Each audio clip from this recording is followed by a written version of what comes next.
Hello, everyone. Welcome in, welcome in. We would like to welcome also our friend who has been kind enough to come hang out with us for a little while, Guitarshredda, otherwise known as, and I hope I see your name right, Ncholas Cutroneo. Is that correct? That is actually exactly how my last name is said. Yes. Oh, Awesome. great. Amazing. Because I was worried that I was going to get that wrong. You did a great job. Yay. I'm actually incredibly impressed because most people will get it wrong, and I'm kind of used to that. Oh, yeah. I tried to really look at it and sound it out. It's an Italian name? It is, yeah. Yeah. So, Am do I, you want to introduce yourself or do you want me to introduce you? I can do a very Yeah, you short can go ahead introduction and of who I introduce am. yourself. Yeah. Yeah. So, for those who are on Twitch who have seen me around, I go by Guitarshredda. My name is Nick. I do classical guitar practice 5 days a week on Twitch, and pretty much just a freelance professional musician that does teaching. I do performances and concerts, and I take freelance work, and all that kind of stuff. And I have my online teaching program that I have. I've released a handful of albums and EPs and singles along the way. And I guess the big thing that I'm known for like two things on the internet, or actually three things on the internet. The first is, and probably the biggest thing is that for the past 2 years or so, I have been playing the Tenacious D song Classico online, and Yeah, I was going to ask you about that. Yeah, in the very poor attempt of trying to catch a little bit of 15 minutes of fame from Tenacious D, and it has morphed and sort of evolved over time. And then I'm also known for my cats, Rocky, Chili, and Piper, who are not here, apparently. Yeah, my cat's not here either. She wants to be in the sun. Yeah. And there's no interfering with that. Yep. And then the other one is I'm kind of known for my beard as well. There were a handful of YouTube videos that I was featured in with regards to my beard. So those are kind of the three big things. At least one of them's for classical guitar. I actually looked at some of your pictures that you had of much more beard than you have now at some point. Yeah, it all depends on the upkeep. I was curious about the music. Some of it that you actually composed yourself? None of the music that I have recorded, I wrote. Everything is by composers, composers that have passed away or living composers. I see. Yeah. Yeah. It's funny because I often have this conversation with tons of other musicians, which is like when I say that I don't write my own music, like a lot of people are very confused by that, even other musicians. Oh, really? And yeah, and I kind of explain it this way. It's like, if you think of an actor, there are actors that are writers, there are actors that are improvisers, there are actors that are active in the creation of something new. Uh-huh. But then there are also actors that specialize like in just, for instance, doing Shakespeare roles, right? They're not going to improvise on their lines on Shakespeare. They're going to understand it, they're going to interpret it, they're going to find the way to get across the meaning that they perceive from the text. But their job is not to rewrite what William Shakespeare wrote. Their job is to communicate those ideas. And that's kind of how I see myself primarily in music. So you interpret what you do, and it's not necessarily 100% what that person, that composer did. It's your version of it. Yeah, it's, once it's on a piece of paper, when you're working with a living composer, it's very easy to have a conversation to talk with them and to understand what's going on in their mind, right? And I can ask questions. Like I did a premiere back in June of a set of 3 preludes and fugues. Yes. And I worked with the composer. I think I played for him 2 or 3 times. And so during the times where I got to play the pieces for him, I got to ask him or ask clarity on certain things that I had questions on. And he was able to either confirm, yes, the thing that you saw in the music is actually what I was going for, or I was going for this instead, or even he's like, oh, I never thought of it this way. Oh, hello, welcome in. Chili is the walking in. The kitty's here. Yay, now we have to stop the show and talk about cats. No, but it's one of those things where, like, it's great to have that conversation, but even with some living composers, you don't have that experience sometimes because maybe they're on another continent. I mean, it's smaller now because I can send an email, I can, direct message them or whatever. But even, 15 years ago, it's kind of like, well, I have to trust my ability to be knowledgeable in music. I have to trust my ability to be able to my observational skills. I have to trust my musical instincts of what I feel inside and how I can convey that, and sort of it's kind of like putting a puzzle together, right? Musical interpretation, and I really enjoy that. It's wonderful. I have never really been bitten by necessarily the creative bug. With that said, there are things that I kind of mess around with. I'm sorry, Nick. What do you mean by the creative bug? Well, I haven't felt really like the need in this moment to express myself through creating something new, if that makes sense, right? Yeah, like, change it so like you don't recognize it, right? Change it so much that, yeah. Yeah, like a songwriter feels the need to express themselves by creating a story. A writer the same way, playwrights and screenwriters the same way. These are aspects of their expression. And while I might mess around with stuff, like I've got a electric nylon string here that I'm borrowing from a friend, because something that has always kind of interested me is sort of lo-fi. Electric nylon ambient string. Okay. Yep. So like lo-fi ambient, guitar stuff. Sort of like that guy that I showed you, Sheldon King, when we were looking at him. Very, very, very similar to that. Yeah. Yeah. And so like that stuff has always really interested me. And so there are some pieces that I definitely play that kind of have those vibes to it. Yeah, okay. In certain ways. And so having the nylon string electric, I can plug that into this thing, which is the effects processor. And then what that allows me to do is to get all those really cool reverbs and delays and modulation stuff. And so that's kind of, now that things have calmed down a little bit for me, I get to mess around with that. You can play with that stuff, but then at the same time, you still want the more natural sound stuff too. Well, that's the other thing, is that I definitely, like, one of my biggest things is how can I make this sound as pure, for lack of a better word, as my concert guitar, which I know is not going to actually happen, but I'll try and get it to the closest that I can. May I ask you a few questions, actually, that I've been wanting to ask you for a while? Sure thing. When I was looking at your social media a few weeks ago, I became very intrigued.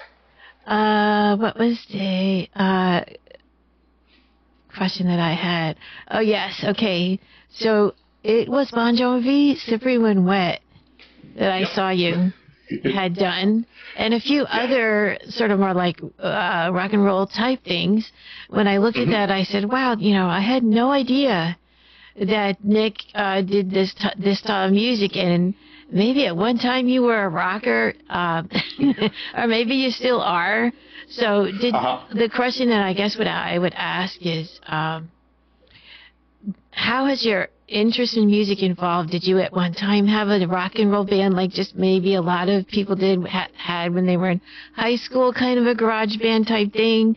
Or was it always more towards classical? I'm just curious about, you can tell us about those kind of things. So my musical background, I think, is very typical of someone who grew up in, I guess, my formative years being the 90s and the early 2000s. Okay. And I say that in that, guitar has certainly seen a evolution of pedagogy and teaching, especially for young students. So by pedagogy, I'm sorry, by pedagogy, yeah. Please, that's kind of a word that I'm not sure yeah. you mean by, so maybe you can just kind of break that down a little. Pedagogy is, simply put, sort of the study and science of teaching. You know, right. We use it a lot in terms of teaching an instrument, you know, the pedagogy of learning, of teaching violin or teaching music, that kind of thing. So the resources that were available, the teachers that were available when I was starting out is, I would say, is much different than what we have available now. You know, and so when I started playing the guitar when I was 6 years old. Yeah, 6 or your bio says 7. And I know your father I think I did. Had an influence in that? Well, my dad plays guitar and still does. And music was around my house the whole entire time. My dad is still listening to me. Like, we'll still just like be in the living room and just have music playing and that kind of thing. And so, you know, at some point I wanted to play music. My memory is actually that I originally wanted to play drums. Oh, wow. See, that's something that some people would not have known about you. Yeah, because I never actually took drum lessons. So unless I share the story, no one knows it. Like, I remember vividly, like, sitting down. We had, for those who know, VHS tapes of A Hard Day's Night and Help, right? Oh, yeah. And so I would watch those endlessly, and I had this yellow Sesame Street chair, right? I had outgrown at that point, and I would flip it on its side, and I would pretend to be Ringo in the scene in A Hard Day's Night. Oh, how where, awesome. like, Ringo is, like, super sad, and then, like, he's, like, it's, like, before, like, the big concert number or whatever, they're doing the song If I Fell. And so, like, I remember Ringo's, like, setting up his drums, and then he starts coming in and playing. And I remember using, like, Crayola markers to pretend like they were drumsticks. Like, that's how vivid of a memory that is for me. Wonderful. I remember miming. I can sort of draw a picture. I see that in my mind with you talking about it. So that's where I wanted to play drums. Parents said no. I don't know if I ever even asked them. I feel like I did. But that memory is more so of them telling me, like, I asked to play drums first. But then around 6, 7, it was 92. So I think I wrote the bio thinking that 92, I was born in 85, so 92 I would have been 7, but I turned 7 in June. So you could be my son if I had you right away when I got married. There you go. And then, so guitar, I decided on guitar, and my dad had taken lessons from a local guy, and so that's who I started lessons with. And I remember my first lesson, they were trying to figure out what size guitar I was going to play on, and the guy was like, well, he can kind of reach the first 3 frets, so just give him a full-size guitar. Okay. And here I am, a little 7-year-old, with my dad's giant Gibson jumbo body guitar. It was a Gibson? You remember it was a Gibson? Oh, my dad still has the guitar. I won't let him sell it. Okay. It's too good of a guitar. Wonderful. Yeah. And so, sorry, I thought there was a cat doing something. Oh, there. Mine always choose to use the litter box when I'm streaming. Yeah, like there's like a little hole where cats can get into mischief right near my desk. Yeah, so they tend to go in there. So I decided to take lessons, and I took lessons with my dad's former teacher. Okay. Did that for a handful of years and stopped because ultimately I couldn't play an F major chord. And I stopped for like a year or 2. How come you couldn't play an F major chord? Well, I'm playing on a big steel string guitar, right? Yeah. And an F major chord is, I'll pick up the guitar to demonstrate.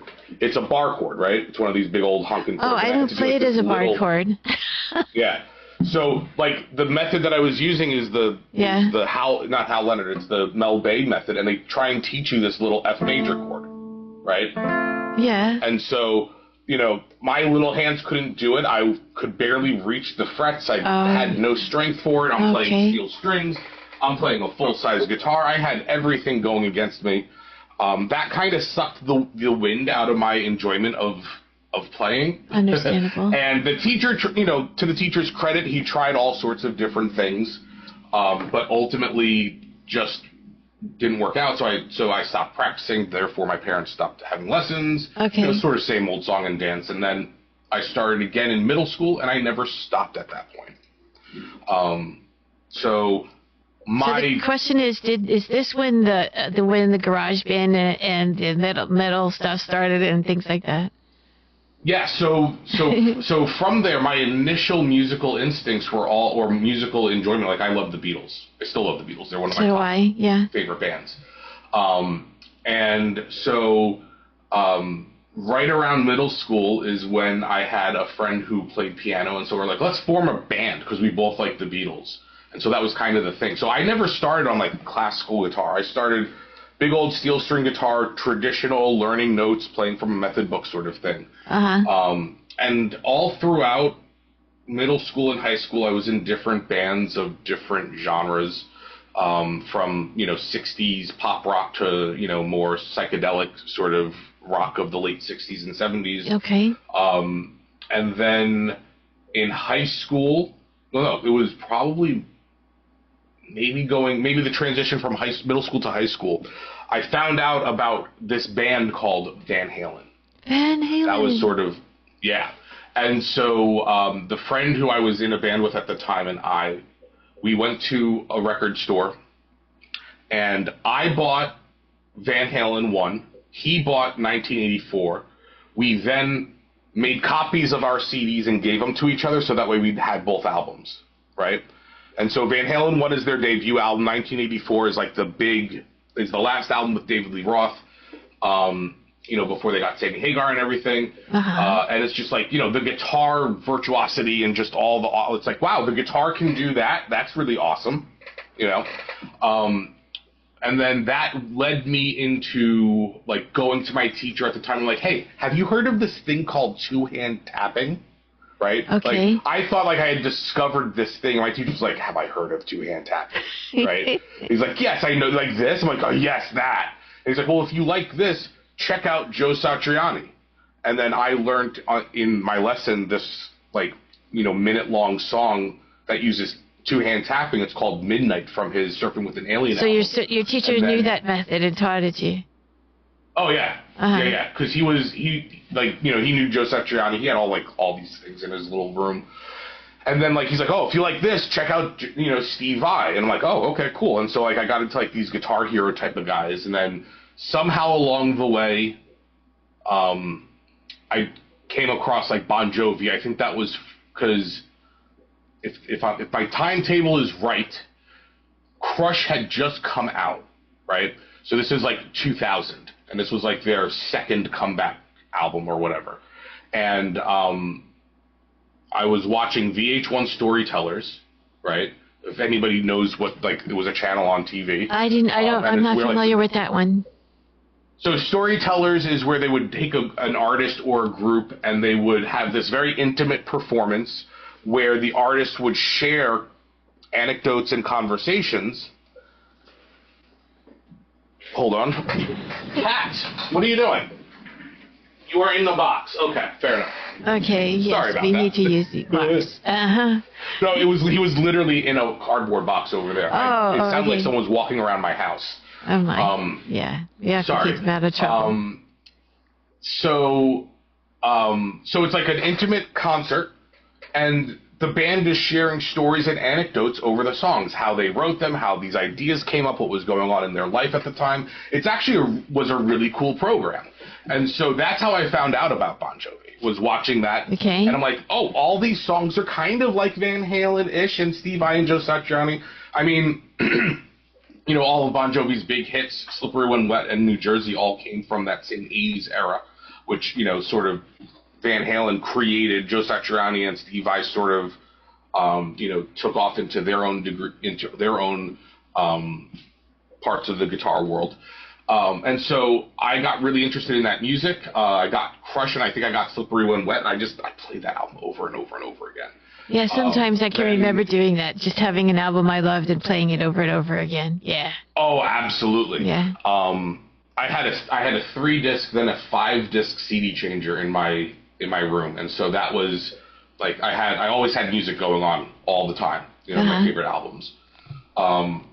But then in high school, in the middle of high school, another friend of mine, we decided to form a band, and he's like, "Well, if you like this stuff is cool, but check out this." And it was "For Whom the Bell Tolls" by Metallica. Oh, okay. And I was like, "Ooh, this is cool." So then I got into Metallica, and then from Metallica, oddly, I got into Dream Theater, which is a progressive metal band. Okay. But the weird thing about it was my parents were trying to get me a Metallica DVD. They couldn't get it. That summer, this was for the holidays, for Christmas, that summer I had gone to see a concert of Joe Satriani, Steve Vai, and a guitarist called John Petrucci, who I'd never heard. And it was this tour dubbed G3, or Guitarist 3, right? And so it's just a guitar concert of just like the most face-meltingest music that you'd ever hear. And so what would happen is like they buy me this DVD. This is when DVDs were coming out of a Dream Theater concert, and they're like, "Well, Nick liked this G3 thing where there was this guy John Petrucci. He's in this band Dream Theater. Let's get him this instead. Let's see if he likes this." And then that started. And then, you know, that was all throughout high school. This is like, I'm talking in the span of like 5 years or something. So you're mostly interested in rock and metal during high school. Would you say that's right? And not too much classical then? Well, my classical was weird in that in high school, my high school had a guitar program. A 4-year program where you could go in never having played the guitar and go through 4 years of this program, which ultimately took you from learning how to play the guitar and all this stuff to playing, you know, classical repertoire and everything. Okay. And you went through that. So yeah. When I entered high school, I had already been playing the guitar for like 6 or 7 years, and the teacher knew that because he had known me in middle school for 3 years, and so he's trying to place me in this program.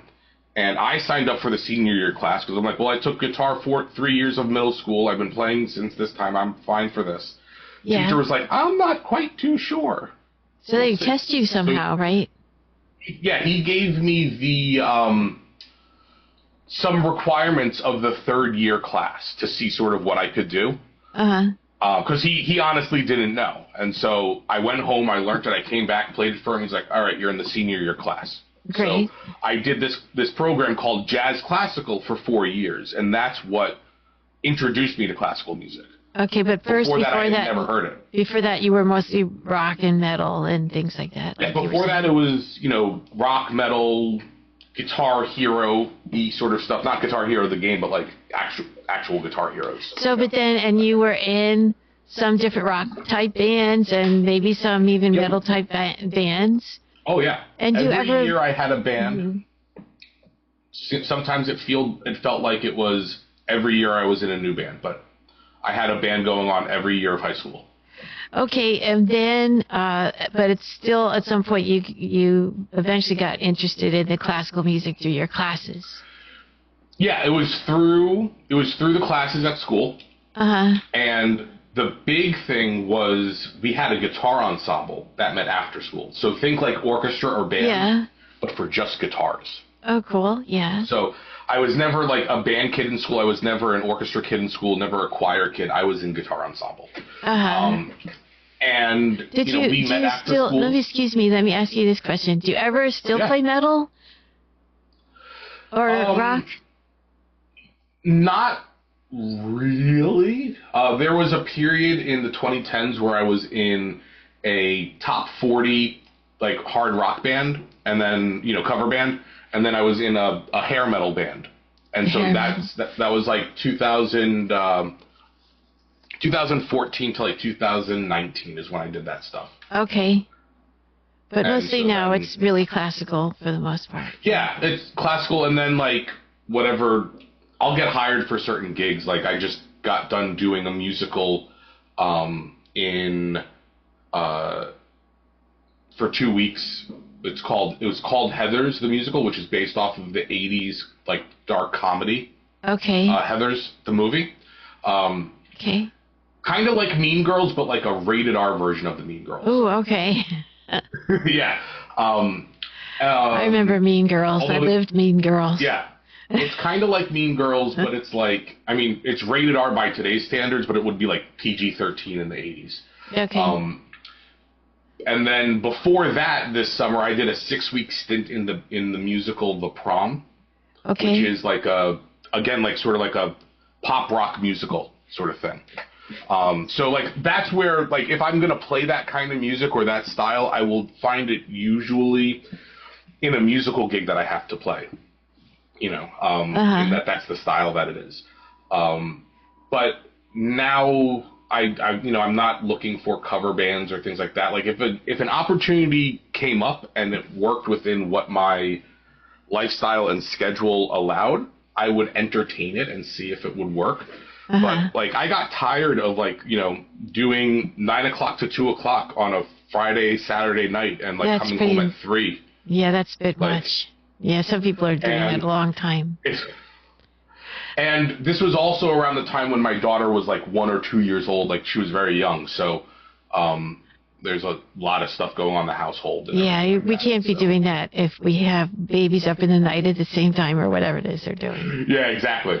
God bless my wife. She entertained it. I mean, it was it like I was there were times where like I would be playing every single weekend, sometimes 2 shows a weekend for a long time. I would just be exhausted. Like Sunday would come, I would feel like beaten down and broken, and then like I would have to go Monday to teach, and I'm just like dragging. So what we're saying basically is we still enjoy the music, but we don't want to be exhausted like that. Yeah. Yeah, I want to be able to enjoy time with my family and everything. Let me ask you also, if you don't mind me moving ahead just a little, because my husband and I were talking about and something you don't talk about too much on your streams, but we were actually hugely impressed when we were looking at your bio and we saw that you actually went to Juilliard. And in case people don't know what Juilliard is, it's a very, very selective music school. And you don't get in there unless you are an amazing, basically really high-level musician. And this... Thank you. Well, yeah, we thought it was amazing. And we were impressed. Not only did you go to Juilliard, but you also were in it pre-college. So... Yeah, so... What was that like? So I want to know what that was like. First of all, being part of that at such a young age. And then, like, did your parents push you to get to that level, or did you push yourself and things like that? So the Juilliard thing is really interesting. Yeah. So the program that I was in is what they call the pre-college. Yeah. And it is, think of it like a training school for musicians, right? So I was in it while I was in high school at the same time. So I would go Saturday mornings into New York City, and I would have lessons and theory classes and ear training and all that kind of stuff. I only did it 1 year. I did it my senior year of high school. And the reason why I did it is because ever since middle school, I knew I was going to do something in music and something with guitar. I didn't know what that meant for me. I just knew that's what I wanted to do. That's what you wanted for your career. That was my passion. That's where I wanted to put my focus. I was good in math, and people were like, "He should be an architect. He should go into this." My mom's like, "No." So I had incredibly supportive parents, and God bless my mom, because this is before Google, right? So this is 2001, 2002. We're like, how do you go? Like, let me back up a second. So,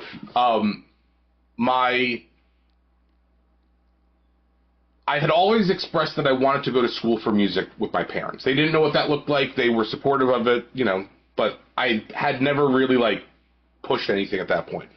I come home one day in like November, December of 2001. I'm a junior in high school. Yeah. And I say to my mom, or I say to my parents, that we're talking about, Christmas presents and Hanukkah presents and everything. I'm like, I want a nylon string guitar. Okay. And my parents are like, what do you mean? I'm like, well, I want to go to college for classical guitar. And if I'm going to do that, I need a nylon string guitar. And my parents' heads just did about like a 360. They're like, what? Because the only place where I played nylon string guitar was at my college. Well, it was at my high school. At home, I've got a giant Marshall half stack. I'm rocking out to, Bon Jovi and Metallica. That's what they're hearing until 10 o'clock at night. And I see the lights, flash in the hallway. It's time to go to bed, and then I have to turn off the amp, or I hear the boom, boom, boom. Wait, no headphones? My door Just, you actually have no headphones. No headphones. I had an amp this high. Okay.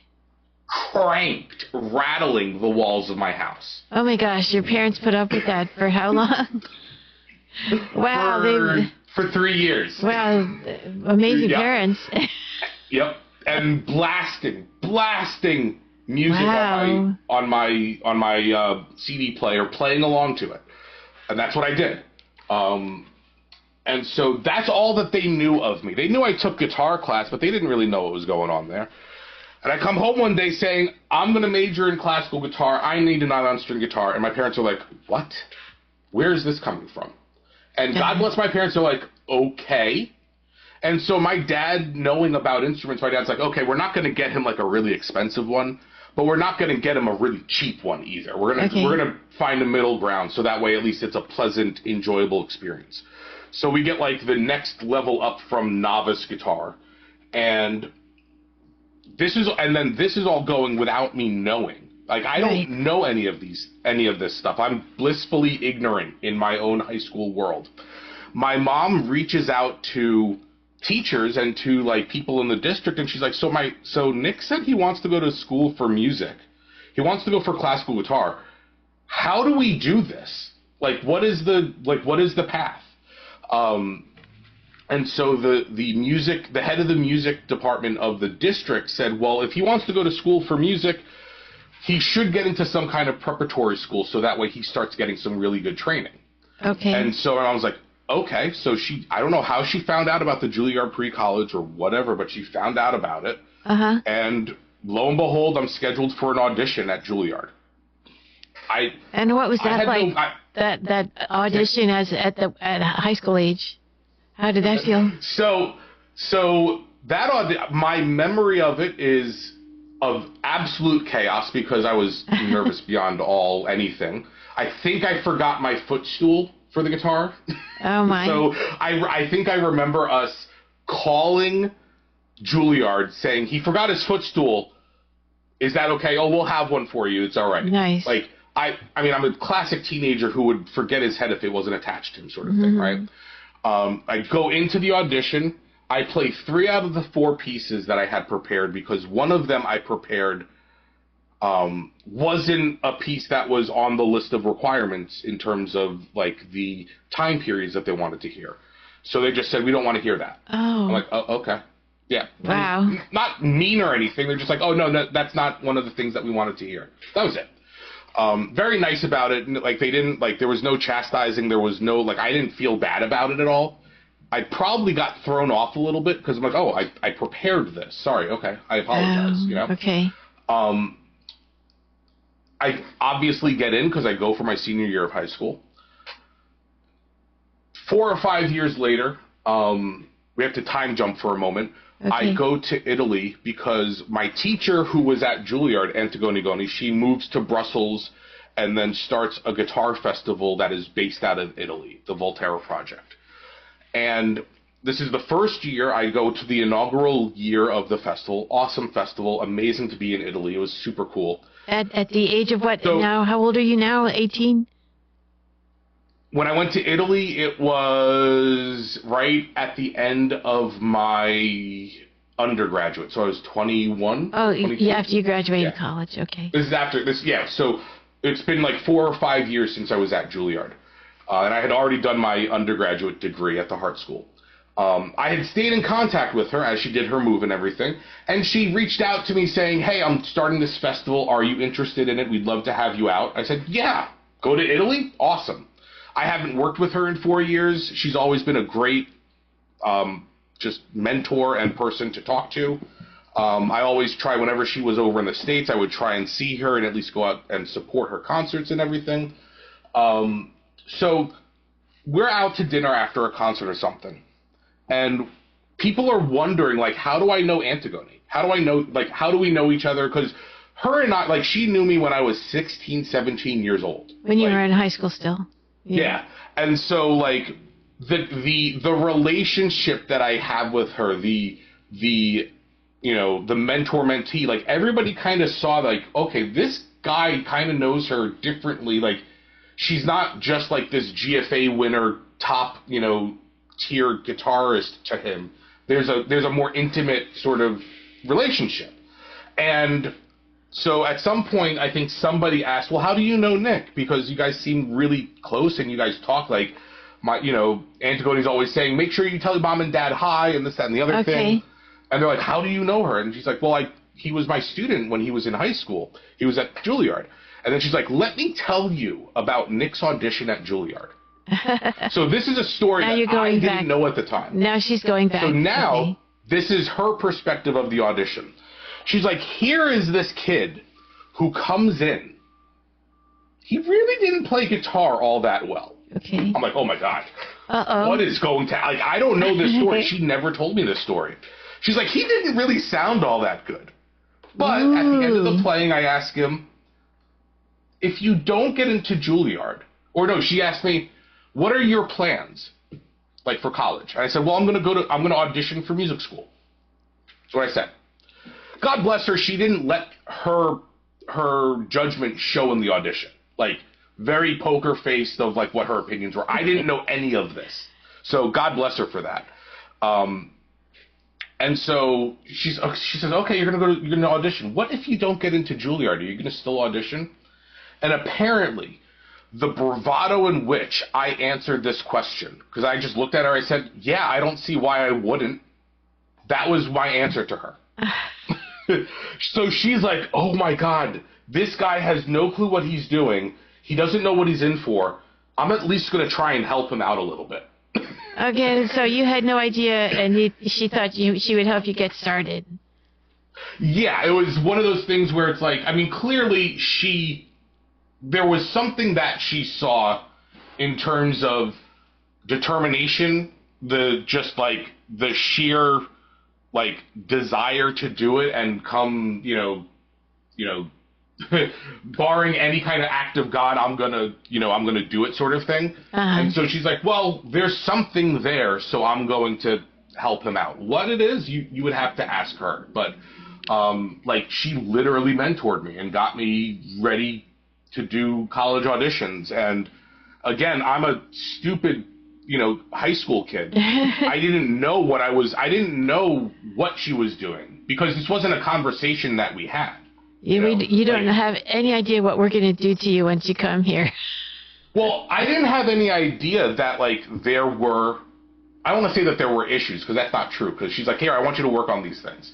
But, like, I would say that she never let it color her perspective of me, right? Like, she never judged me because I wasn't at the level really probably that she would take at this school at that time. Interesting. You know. How about that? You know, she did judge me, however, when I didn't practice, which was a whole lot, and rightfully so, by the way. But, so she was going to bust you. She was going to tell you, you know what? Yeah. Well, I mean, you know, it's kind of like, well, you know, if you're here, you're not doing anything. What are you doing? You know? Would you say that she was, like, your most influential teacher of all that you had? One of my two, yeah. One of my two.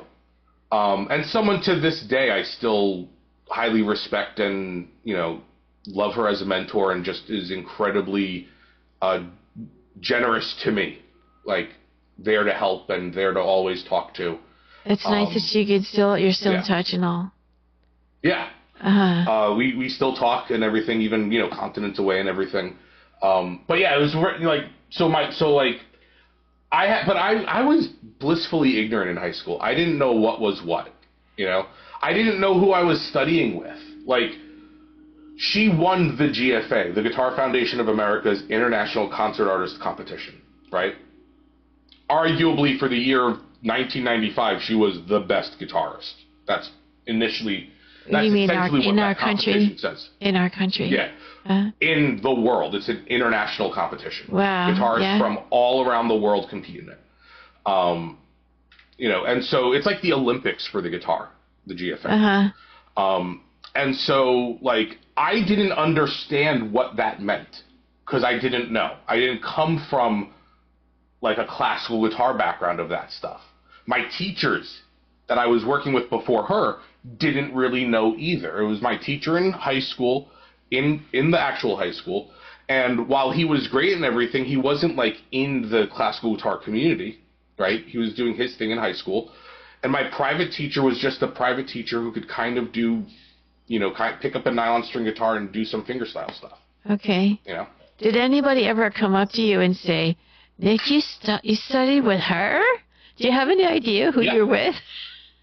Not in that sense. I had that epiphany. This lady's name again? Sorry. In college. Antigone Goni. Antigone? Antigone Goni. Antigone Goni. Okay, sorry. Yep. It's okay. She's Greek. She's from Greece and then came over to the United States in the 90s to study at Juilliard for her master's with Sharon Isbin. But yeah, it was like no one ever said, like, people were impressed that I studied with Antigone when I was in college, especially. They're like, "Oh, you studied with Antigone?" I'm like, "Yeah." And then that's kind of where I found out. But no one was like, "Dude, she's amazing. Like, how did you land that one? Like, how did you know?" Well, she sounds like she was an amazing person as well. Oh, she's an amazing person with an amazing heart, and really does have looks out for her students and her former students and treats them like family. I mean, I feel very welcome. Like when she came to New York City in 2023, and so I went to her concert, and she's like, "Come out to dinner with us." Like very like just an amazing person. So if I would just move ahead a little bit with some questions here. I'm so glad that you had such an amazing teacher, though.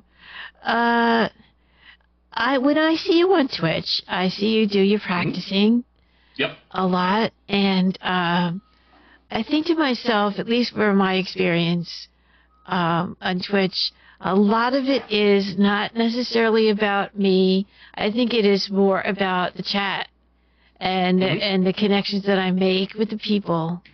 And can you talk about any experiences that stand out in your mind, either on Twitch or actually playing out in your performances where you made a connection with someone who was actually watching you as, like, I don't know, a viewer, as opposed to... Yeah, so immediately when you opened up the question to, like, a performance, like an actual performance that I had, in 2018 I did a concert in New Hampshire, I think it was, if I remember correctly. And at the time, my concert program was pretty heavy. It was like, and when I say heavy, there's a lot of music that challenged the listener. Would make them, like, it's not like music that can just kind of wash over you, and like whenever someone says, "Oh, I love classical guitar, I want to go to sleep to it whenever I listen to it." This is not what my concert program was. And so I played this piece by a New England composer, Frank Wallace, and this piece has always held a special place in my heart because it was a piece of music that was kind of annexed from a larger piece, which was composed by Frank to celebrate the 50th, I think it's the 50th anniversary of the Hart School Guitar Department, which is the college that I went to.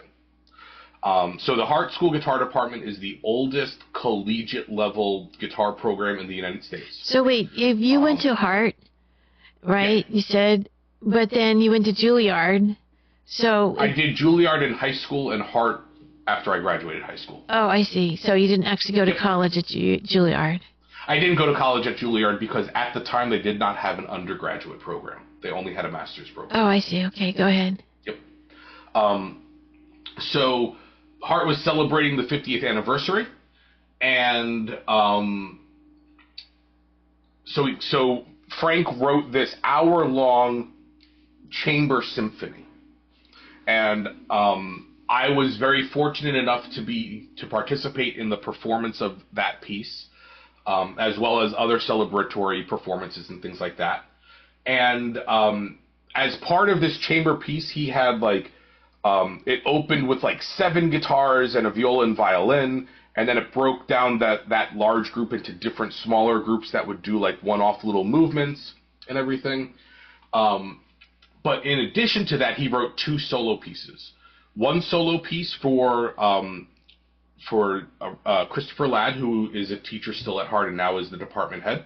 And then the other piece was written for Richard Provost, who was the founder of the guitar program at Hart and who was my teacher. And then Frank decided to, after the fact, take those 2 solo works, write a third work, and create a little 3-movement mini suite out of it. And he called it Sweetheart. S-U-I-T-E. That's a cute name. And H-A-R-T-T.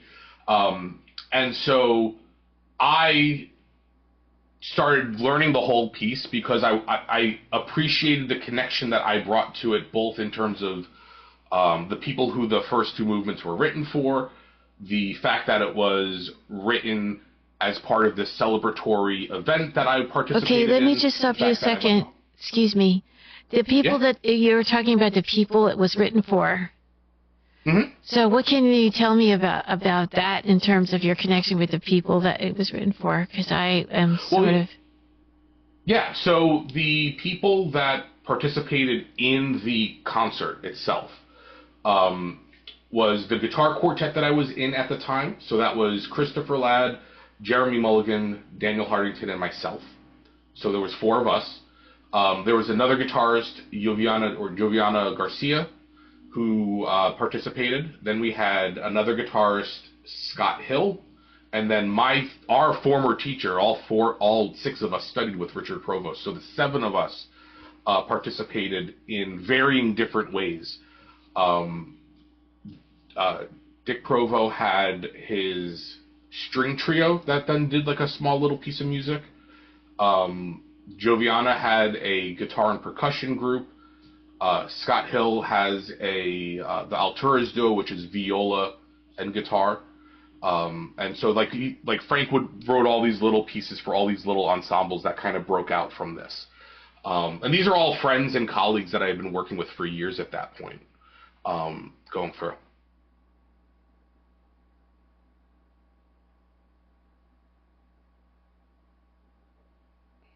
Are you thinking? You all right? Yeah, oh yeah, absolutely. So I'm not sure I understand what your answer was. Well, I'm giving context for the piece of music, and then going into the concert in 2018. It's a little... Okay, because you're talking about your big connection with the people that the pieces were written for. You just told me about a whole bunch of people that you were working with. So these pieces that you were just telling me about, the Sweetheart set of music, were they actually written for all those people you were just telling me about? Yes. Okay. And so you're talking about all these people, and you're thinking about your connections with them in particular. All those people you mentioned. Not quite. So the concert. So that is the solo piece that I played. Is what was on my concert program in 2018. Okay. So the piece of music that is the Sweetheart is a derivative of this larger work.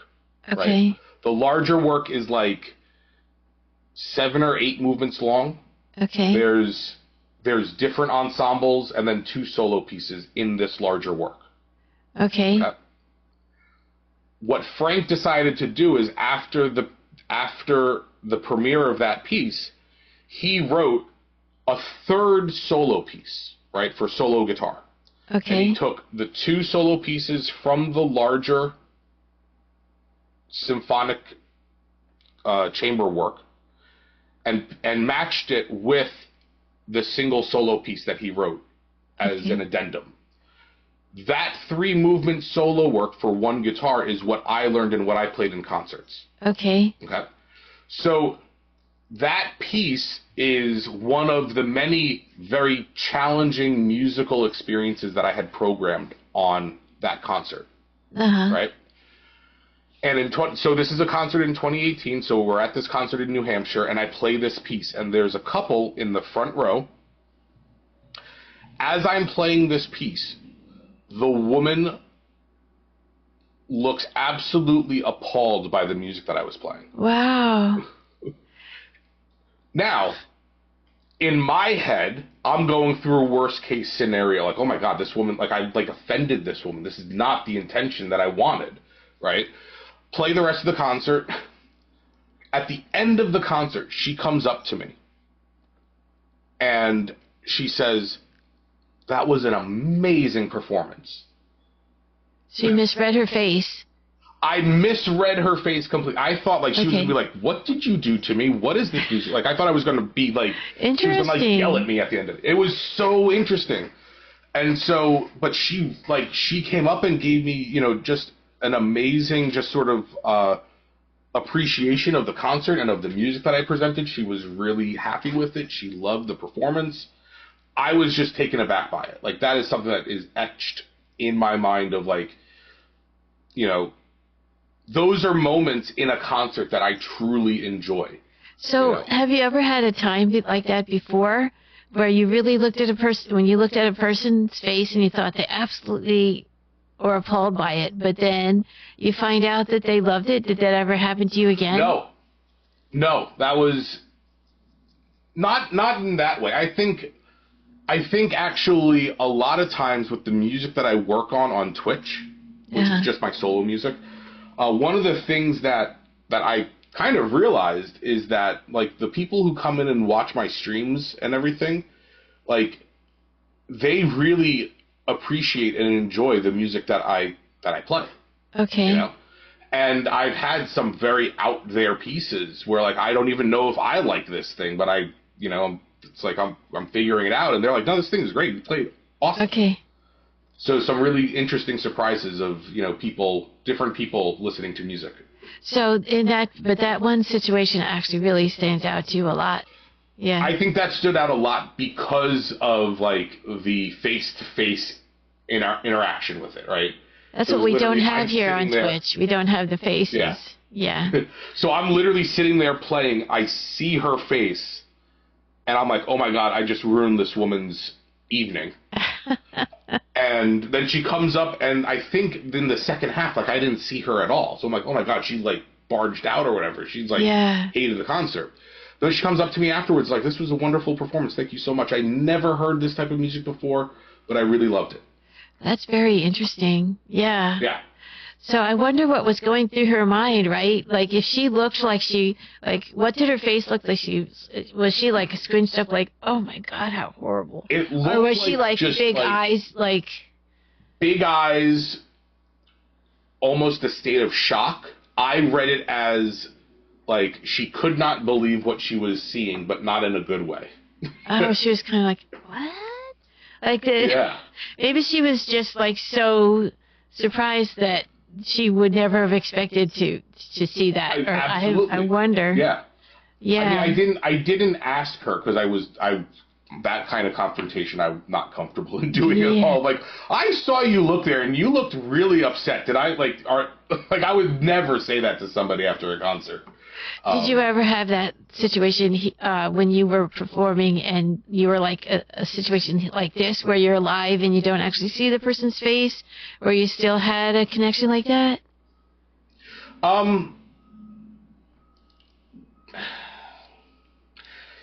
Yes, I think it happens. That's a good question. I think like one of them, whenever I work on like Elegy for a King, which is a piece that I have brought back up to practice after putting it down for a while, there's oftentimes lots of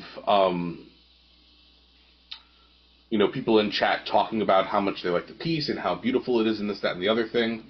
But I think that, I think because a lot of what I do on stream is not straight performance. It's there practice. Might not necessarily, yeah. I guess maybe there isn't necessarily the opportunity to do that. Although I wouldn't want to speak for people who are watching. And we did talk. I remember asking you on your stream. I mean, I feel like a person of your caliber, you could probably be a partnered streamer on Twitch with the amount of music that you actually can play. And if you had a song list like I do, and people could come in and request songs, and even if it were for money, I think that you probably could be like one of those really way up there, like people on the front page and everything like that. But is there a reason why you decided to not do that and stream your practice? That is a great question. So I came to Twitch. I started streaming in 2019, but I actually started watching Twitch in 2017. Okay. I had a friend on the platform who would live stream his practices. He would do it for an hour or so a day and come on and go off or whatever. And he would multi-stream to Facebook and YouTube as well. And this actually, funny enough, this is a guy that I was in the Juilliard pre-college with, so he's an old friend of mine. And so ultimately, the decision that I made of why I am on Twitch came out completely 100% on a selfish basis. And that was, I was going through a period of time it was a transitional period. And in that, I was sort of assessing, why am I unhappy about the concerts that I'm a result of, not unhappy about the concerts because people weren't there or because people didn't like it, but unhappy on a personal level of this doesn't, I don't feel like I'm playing where I should be playing at. I'm not happy with what I'm presenting. You feel like you could be playing a lot better, even if it was good. I'd be playing, exactly, just playing better. I feel like I wasn't communicating what I wanted to. I didn't feel comfortable on stage, and all of that stuff. Not comfortable from a nerves perspective, but just of the act of playing, just and anyway. And what ultimately one of the outliers is that while I had lots of performances that was kind of helping with this, I had lost the regularity of practice, the routine of practice that I had when I was in college and honestly before my daughter was born. Okay. Right? And so I'm at my computer trying to figure out, well, where am I going to find this regularity of practice? And so I do what I usually do, which is I pull up a Word document. I put up a table, probably an 8-column table, time of day, days of the week, and I start typing in my schedule. This is what my schedule looks like. And I look at my schedule and I say, where am I going to practice? I see. Because that's really the issue.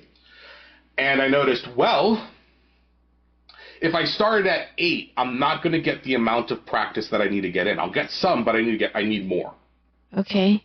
Because I would pick up my daughter at 1 o'clock from daycare, and so that didn't give me a whole lot of time to practice. I'm like, okay, well, if I'm going to get this amount of time into practice, I'm going to want breaks. I'm going to really need this amount of time. Well, I'm going to have to start at 6 o'clock in the morning. Oh, now, that's pretty early. I am not a morning person, or I definitely wasn't back then.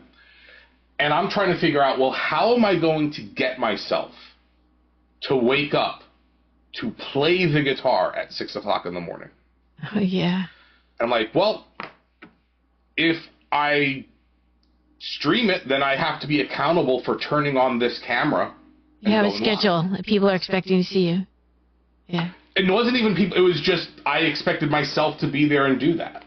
And so that was ultimately what it was, is that, okay, since I need to be live, because that's the thing that I decided that I was going to do, that's going to be my accountability. So initially, my streams had nothing to do with anything than the fact of I needed an outside reason to hold myself accountable to the time of day. That's really what it was. Yeah. Right? To the fact that it's 6 o'clock in the morning.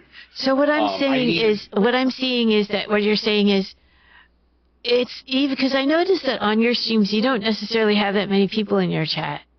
Mm-hmm. It's because, to be honest, like, a lot of people don't find practice very interesting. And for you, it's not really that, is it? It's more the discipline of the practice itself. Yep. Yeah, so, and in all honesty, there have been several times where that perspective has been challenged on my end. Where I've had to challenge, it's like, why, so, you know, I mean, as streamers, we all think of numbers, right? We think of... Yeah, that's what I do a little bit more than I should. Looking at analytics, exactly. And I mean, like, the first thing that someone's going to say is, well, you can't worry about the numbers, you just got to do your thing. Right. And work on making it better, yada, yada, yada. And so there have been multiple times where I have been incredibly dissatisfied with the numbers of my channel. Certain numbers, certain analytics of my channel. And that's where I have to say, well, wait a second. What purpose does this serve for me? Why am I doing this? Am I doing this to make streaming a career, to be a full-time streamer? Am I doing this to create performances online, right? Yes. And ultimately, the answer is I am doing this because what wound up happening is, in the beginning, this is what I was doing. And I've always had a desire to share the inner workings of what I do with others. I started streaming in 2019. In 2018, I did like a 37 video series on my YouTube channel. Every day for the month of June and a little bit of May, I was learning a piece of music. I was filming my practice, doing a quick edit, upload it on to my YouTube channel. I did that every day as I learned a piece from nothing. The year before that, I did like 4 live streams on Facebook. So, like, this idea has always been in my mind of sharing this. Whether or not it's popular or not isn't really what it's about. Because for you, it's not really sharing. An income thing, is it? I mean, you do have, but at the same time, you do try. Because you have your subathons and things like that. Yeah. But some months, I guess, you get a lot of subs. Some months you don't get very many. And you're just not worried about that. You're hoping that you'll get them, but you're not really that worried about it. It's not your main source of income. Yeah. Exactly. I mean, the way that I look at it is, at the end of the day, if I didn't put on this camera, I would still pick up my guitar and I would be practicing. Right? At the point where I'm at now, I'm in a different place than I was 5 years ago. So in that sense, I don't rely on the schedule of the stream to be the inspirational factor of what I'm doing, right? The sort of motivator. Or the extra little boost that I need to make sure that this is a regularly occurring thing. Which is good. Because that means, like, if I decided to stop streaming, I wouldn't all of a sudden, like, not be practicing. You would have the habit then. I have the habit, and also I would argue that I have the clear vision of what I'm trying to accomplish professionally. Right? Yeah. But over time, there has come to be an appreciation from the viewers who I do have of what I do on my stream. You know, I understand that, you know, if I look in the analytics, most of the time people are watching me from the United States. Okay. If I'm starting at 8 o'clock in the morning on the East Coast, that means it's like 5 o'clock on the West Coast, right? Okay, yeah. So I lose, like, you know, half of the potential viewers because they're asleep. Right? And so I understand that the time that I stream at is not advantageous for necessarily success. I understand that most of the time people are going to be just lurking in the stream because they're at work while I'm streaming.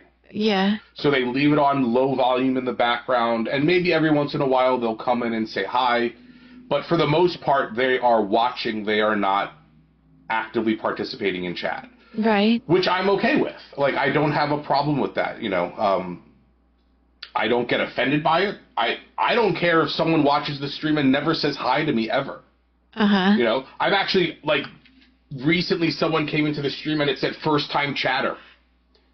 And then they're like, oh, I've been watching you for like a year or whatever, but I just wanted to pop in. I love your streams. I love having you on the background. That's awesome. Like, I love that stuff. I genuinely get excited that, you know, a year later, someone has been following me for that long. It's like, oh, I'm so glad that you're here, like, and that you've been watching the streams. God knows what I've said, you know. So those are the connections you made with people.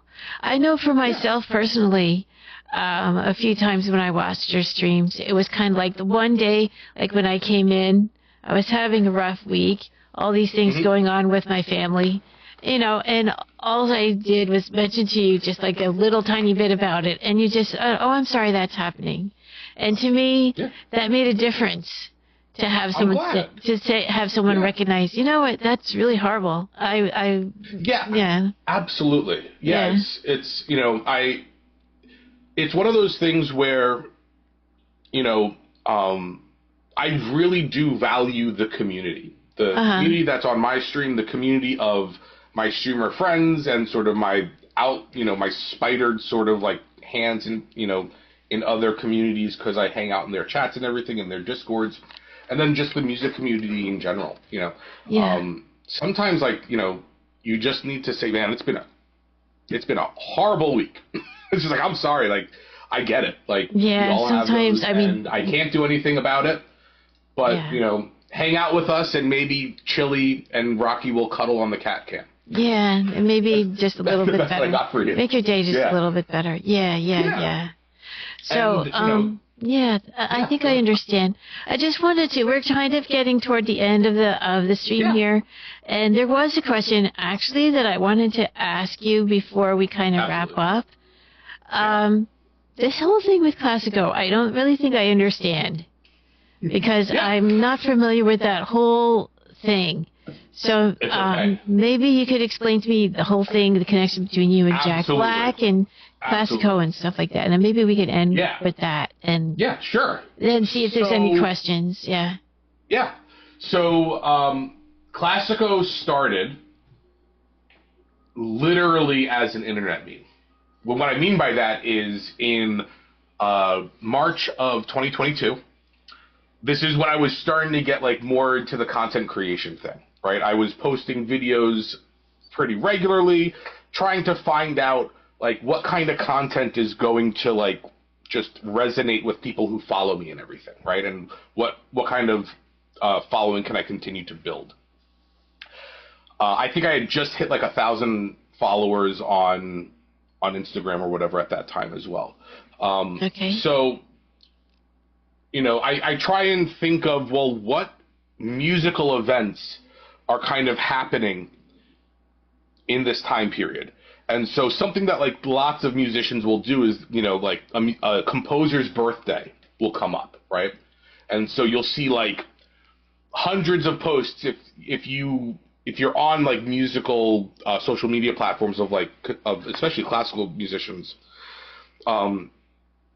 You'll see like if like it's, you know, Bach's birthday, you'll see like a whole bunch of different people wishing Bach happy birthday, right? It's like an easy way of doing content, pretty straightforward.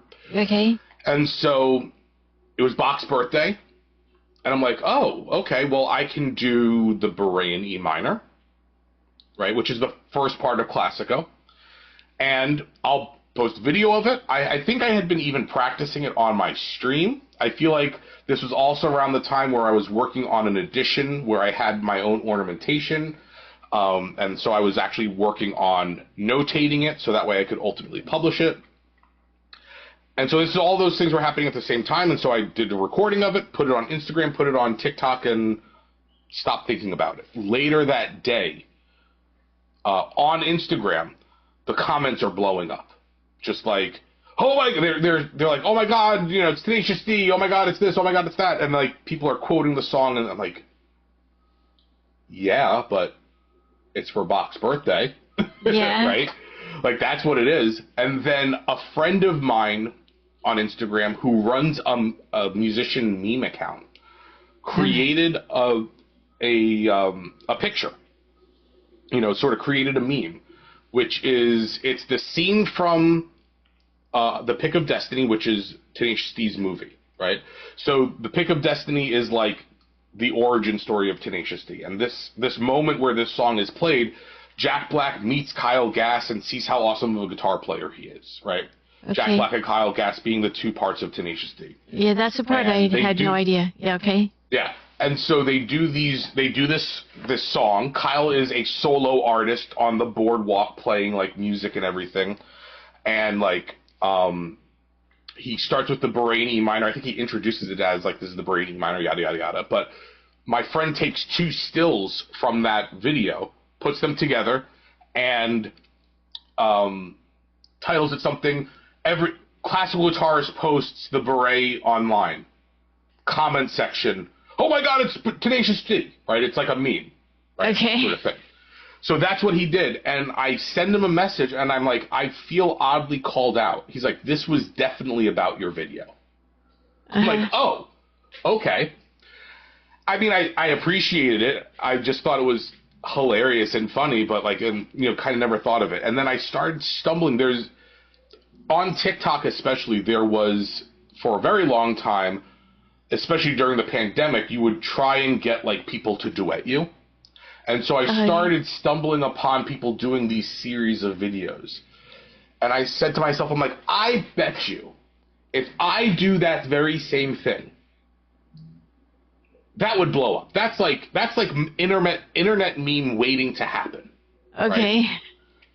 And I'm like, but am I going to do it? So I, went back and forth between doing it from like April to June of 2022.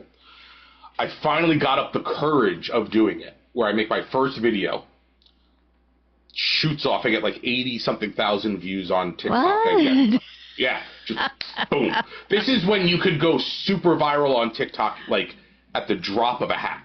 Like TikTok has changed a whole lot in terms of that. Well, what I'm seeing with these are you posting a video, Classico, day 1, Classico, day 2, whatever, for like 100 days, 200 days. Until Jack Black does something back in the, but I don't understand the aspect of it, so maybe the explain duet that. is where you take a video, and on Instagram it's called a remix, where you can do like a video reaction to that video, and so it's side by side, right? So the two videos appear side by side. I've seen that. Okay. And so on Instagram it's called a remix. On TikTok it's called a duet. That's how they call the features.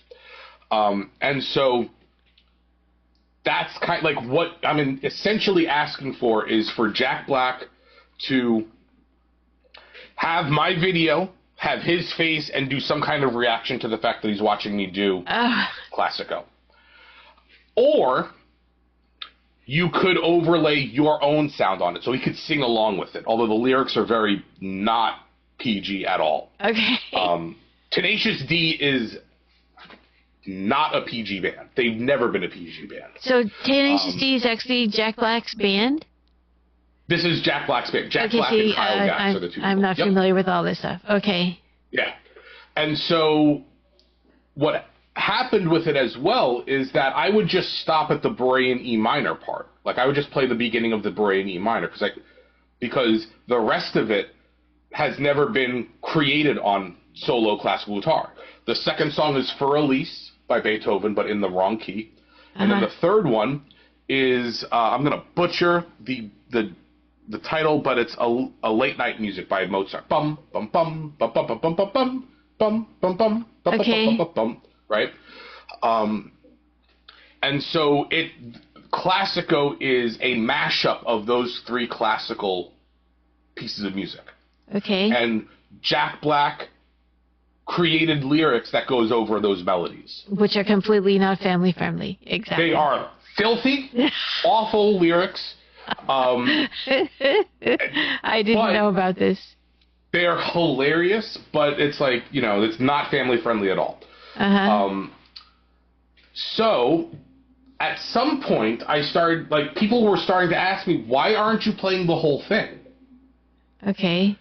And I'm like, well, and so in my mind, I'm like, I'm trying to find like an arrangement of it. Like no one has done an arrangement of it for solo classical guitar where it can stand on its own. Okay. right? As a solo piece with the melody, with the accompaniment, and everything. Like, it sounds like it could be one thing. It's a transcription, right?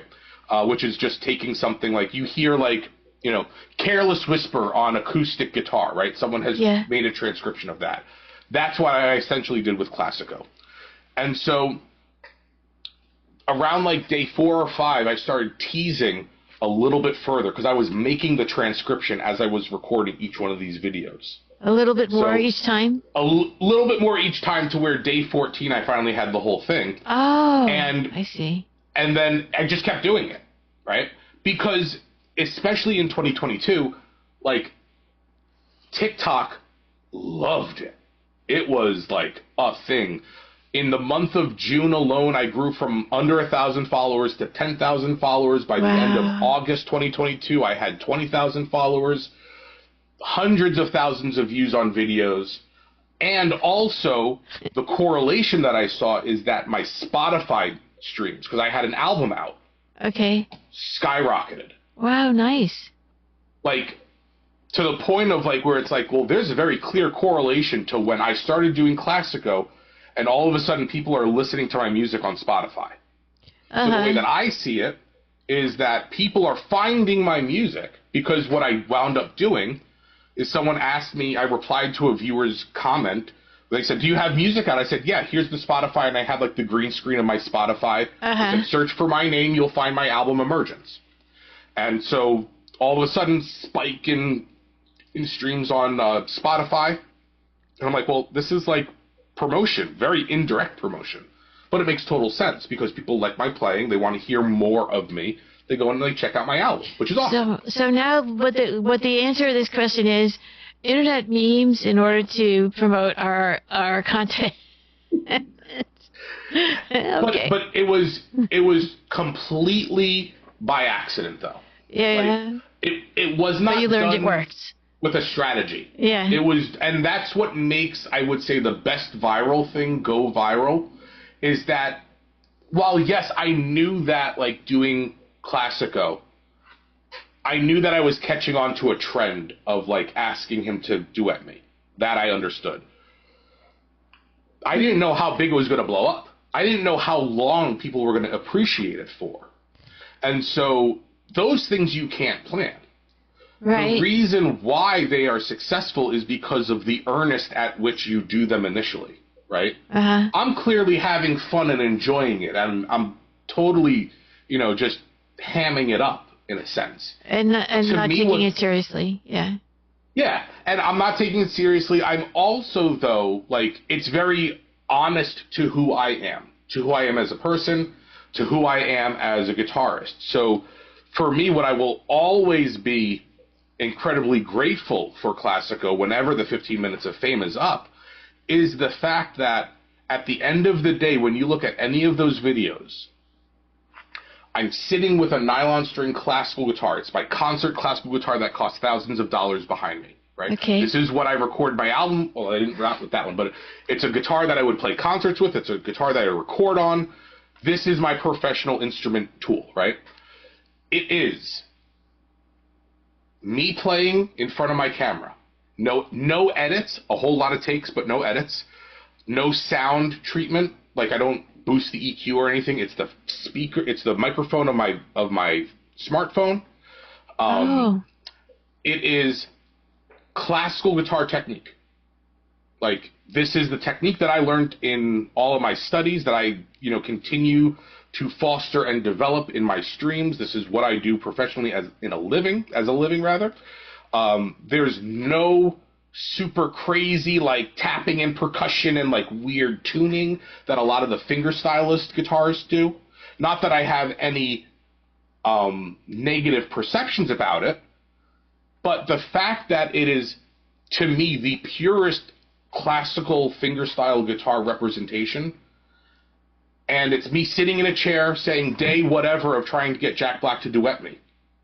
And I play the song, and it gets tens of thousands of views regularly. And who knows, maybe one day he will, right? Who knows, right? But it would be fun. I do know that, like, I have been in DMs with Kyle Gass. Like, I've DM'd him on Instagram. He has said incredibly kind things about my playing. He has left me comments on my videos. He's liked them. He has shared my videos. He's a super cool dude. And so that guy's another guy from the band that Jack Black's in? That is the guitar player from Tenacious D. So Jack Black, right? And then Kyle Gass is the guy who's bald with sort of white puffy hair here and a big white beard. So what this does, basically, what I'm feeling like is taking you full circle back to your high school days when you first got started with being interested in metal, right? Yeah, and metal and rock and things like that. And I haven't listened to this band, but what I'm guessing is that's what kind of band they mostly are. Would you say that's right? So they are technically the group is like a musical comedy group. Right? Okay. But they love metal, they love rock. Okay. Their stuff is way more produced than it was back in the late 90s when, I mean, they got their start. I want to say this is right, but I could be wrong. They had like an HBO series. Okay. And it was like just their shenanigans being, you know, at open, and then they would play at open mic, they would play one of their songs, and it's an acoustic rock duo. Okay? So they're just playing acoustic guitars, but like they're rocking out with acoustic guitars and everything. And then when they did their album and other stuff, they started bringing in other guitarists, and now like it's a full-fledged band, and there's definitely shades of metal and shades of rock in it. The reason why School of Rock, right, the movie with Jack Black, right? I don't know if you ever saw it. I'm not sure. I don't think so. It's a movie from the mid-2000s, and that's like one of the movies that kind of really elevated him into into pop culture. Like that's his personality. Like that's what you see when you see Jack Black. It's a kids movie, so that is perfectly like everybody go see it. It's a hilarious movie, you know, PG, you know, for everybody. But like definitely rock sensibilities, definitely appreciates rock music and metal. You know, and it's just one of those things where, but it's really like, again, for me, it's like I'm just sitting here playing 3 classical pieces on a classical guitar. They just so happen to have been used in a Tenacious D movie. And the internet loves it. And I'm not, like, doing anything crazy on the guitar, right? But I do see the connection between you and your younger self. Oh, absolutely. Yeah. Absolutely. Yeah. Absolutely. And it's, you know, it's fun to do. It's something interesting. But, like, for me, the really gratifying thing is that it is the most reach that I have certainly ever had with classical music. Like, the most reach that I've ever had is with videos involving my cat. So we know that. That's okay. Nothing wrong with that. Nothing wrong. The internet is made for cats. Yeah, that's the way it is. Let me see if there's any questions in chat before we raid out, okay? Absolutely.